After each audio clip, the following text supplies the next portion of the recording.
The book of Genesis, chapter 18. Today's reading is a little bit long, but it is a very interesting story. The book of Genesis, chapter 18, we will be reading from verse 16 to 33.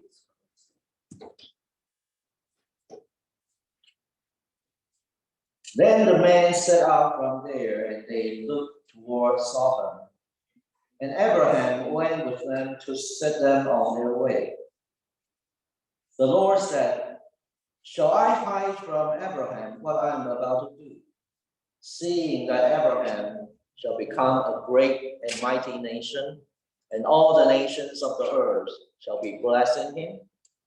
No, for I have chosen him that he may charge his children and his household after him, to keep the way of the Lord by doing righteousness and justice, so that the Lord may bring about for Abraham what he has promised him." Then the Lord said, "How great is the outcry against Sodom and Gomorrah, and how very great their sin. I must go down and see whether they have done altogether according to the outcry that has come to me, and if not, I will know." So the man turned from there and went toward Sodom. Abraham remained standing before the Lord. Then Abraham came near and said, "Will you indeed sweep away the righteous with the wicked? Suppose there are 50 righteous within the city. Will you then sweep away the place and not forgive it for the 50 righteous who are in it? Far be it from you to do such a thing, to slay the righteous with the wicked, so that the righteous fare as the wicked. Far be that from you. Shall not the judge of all the earth do what is just?" And the Lord said, If I find in Sodom 50 righteous in the city, I will forgive the whole place for their sake." Abraham answered, "Let me take it upon myself to speak to the Lord, I who am but dust and ashes. Suppose 5 of the 50 righteous are left. Will you destroy the whole city for lack of 5? And he said, "I will not destroy it if I find 45. Again he spoke to him, "Suppose 40 are found there." He said, "For the sake of 40, I will not do it." Then he said, "Oh, do not let the Lord be angry if I speak. Suppose 30 are found there." He answered, "I will not do it if I find 30 there." He said, "Let me take it upon myself to speak to the Lord. Suppose 20 are found there." He answered, "For the sake of 20, I will not destroy it." Then he said, "Oh, do not let the Lord be angry if I speak just once more. Suppose 10 are found there." He said, "For the sake of 10, I will not destroy it." And the Lord went his way when he had finished speaking to Abraham. And Abraham returned to his place. That concludes our reading.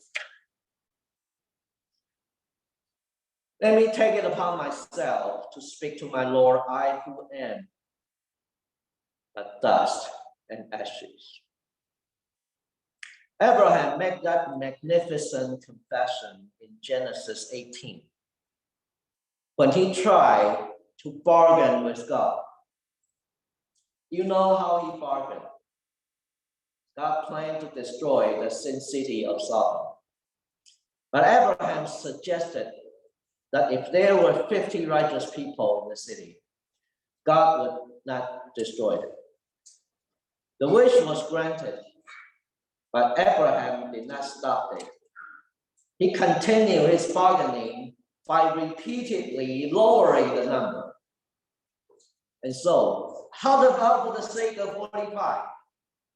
How about 40, 30, 20? And finally, how about 10?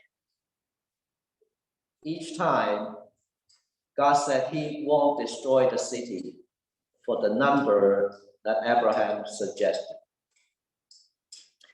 Brothers and sisters, as I said earlier in this worship, the subject of our message this morning is prayer. Or to be more specific, the beginning of a prayer. Where do we begin when you pray to God? Judging by how successful that Abraham conducted his bargaining with God, may I suggest that we begin a prayer where Abraham began his bargaining. After all, prayer is some kind of conversation, dialogue with God. And judging by some of the content, some of the items that we express in our common prayers, it is almost like bargaining when most people pray. So I suggest that we begin where Abraham began his bargaining, with dust and ashes. That's where Abraham began. We begin a prayer by hearing Abraham speak for all of us. Remember when Abraham said, let me take it upon myself to speak to the Lord. I who am but dust and ashes. Abraham is actually speaking for you and me. That was not just Abraham's confession. That was a confession for all humankind. In front of God, we are but dust and ashes. But why should we start a prayer with an awareness that we are almost like nothing? We are but dust and ashes. Why should we begin? The answer actually is very simple. Because that is what we truly are. That is what we truly are. That is our true nature. Think about it. When strip away our vanities, our pretensions, our delusions, what is left of us? When I take away your vanities, your pretensions, your delusions, I believe we are indeed nothing more than dust and ashes. Of course, in making that confession, we are not trying to surprise God. We are not trying to tell God something that God does not know. God already knows that. Because according to the book of Genesis, when God created the first humankind, God created Adam and perhaps even Eve also. God created them from dust and ashes. That is our true nature. So even by confessing that we are but dust and ashes, we are not trying to surprise God. I'm going to tell you something that you do not know. I'm but dust and ashes. No. God already knows our true nature. As a matter of fact, when we confess, when we begin a prayer by saying that we are but dust and ashes, we are trying to tell us, not God, we are trying to tell us that we are but sinners in front of God. And believe it or not, confessing that we are but dust and ashes, we are but sinners in front of God, that is a benefit. There is a benefit for doing it. Do you recall that in the New Testament, the Gospel of Matthew, most people perhaps do not remember anything from that Gospel, but they do know there is a portion of, the biblical passage in the Gospel of Matthew called the Beatitude, the blessings.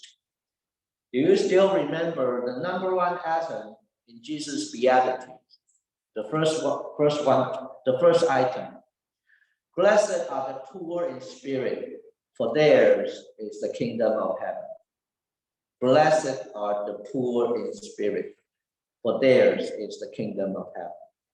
Jesus declared that those who recognize their finitude, recognize their frailty, are the blessed people, poor in spirit. They are but dust and ashes.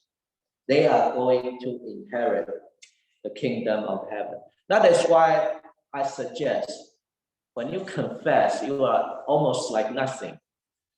You are just like dirt, dust and ashes. Actually, it is a blessed confession because Jesus suggests that those people who are poor in spirit shall inherit the kingdom of heaven. Let me pause for a while here because I'm curious. Who among us would care to say that they are but dust and ashes? I'm very curious. How many of us can be as honest as Abraham? It goes against the grain, doesn't it? It goes against the grain to confess in modern world that we are but dust and ashes. Because what is confession of modern world? The confession of the modern world suggests that I'm okay, you are okay. How many of you have known that book? It is a common cliche. I am okay, you are okay. A common cliche made popular by a 1967 self-help book, published by a psychiatrist whose name was Thomas Harris. That book made the New York Times bestseller list in 1972 and remained on that bestseller list for 2 years. I'm okay, you are okay. So nowadays, there is a common confession. I have nothing wrong. And you have nothing wrong. We are all okay. Brothers and sisters, regardless of what Dr. Harris suggested in that book, I ask you to be the judge between the following two scenarios. I ask you to choose, to decide which one is more honest and more biblical. What is a more honest and more biblical assessment of who we are in this world? You be the judge. Is it I'm okay, you are okay? Or I am but dust and ashes?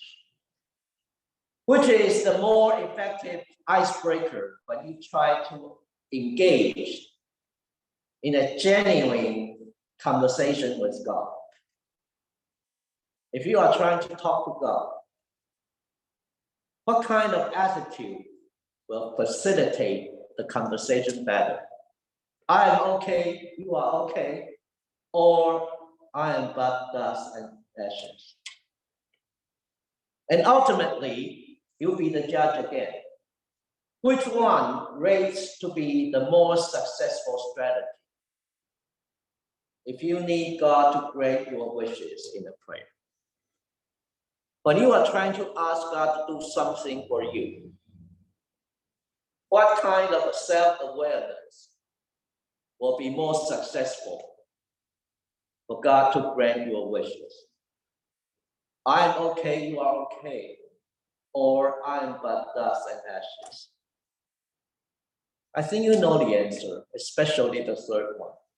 If I'm okay, God doesn't need to do anything for you. So when you ask God to do something for you, you are acknowledging that you have some kind of problem. You are not okay. So the answer is obvious. Even though it stands in contrast to the superficial piety and self-seeking silliness, which too often passes for religion today. Even though it violates the praise to the Lord and give me some goodies, that kind of Christianity, which this self-satisfied age is content to give. Even though that confession violates all things that you know and you practice in this world. The story of Abraham indicates that a dust and ashes self-awareness is where a meaningful conversation with God shall begin. Which means that when you are trying to pray to God, confessing that you are dust and ashes, beginning there, you will have a successful, meaningful conversation with God. So today, I invite you to be like Abraham. I invite you to tell God who you truly are. As a matter of fact, I invite you to tell God boldly and even joyfully. For confession starts the path to redemption.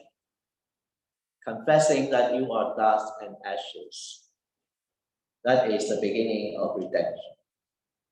Let us all speak to God from the depths of our heart. Let us all acknowledge that we are nothing. We are in need of God's mercy. We are in need of God's redeeming love. And the amazing thing is, God loves to hear. God loves to hear that you declare, you confess, you need His love, you need His help, you need His mercy.